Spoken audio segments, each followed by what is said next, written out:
পৃথিবীর মানুষ এখনো বুঝতে পারে নাই এই মক্কা যেতে মদিনা যেতে টাকা লাগে না, মক্কা এবং মদিনা যেতে মুহাব্বত লাগে, ভালোবাসা লাগে।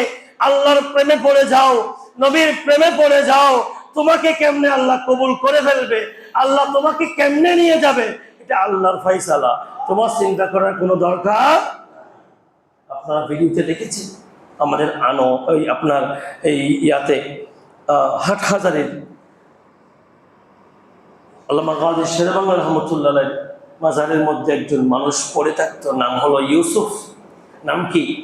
ইউসুফ। ইটা বাচ্চাদের টিয়া নাই, কেউ টিয়া নাই, বালাগড়ি সলিমের টিয়া নাই। একজন মানুষ তাকে মক্কা মদিনার মেহমান বানিয়ে দিয়েছে। সুবহানাল্লাহ বলে। এখন কি টাকা তাকে মক্কা মদিনা নিয়ে গেছে, নাকি মুহাব্বত ভালোবাসা তাকে মক্কা মদিনা নিয়ে গেছে? যে বলেন না, টাকা দিয়ে গেছে নাকি মুহাব্বত দিয়ে গেছে? মুহাব্বত নিয়ে গেছে। আল্লাহ আমাদের সবাইকে কবুল করুক, আমিন বলেন।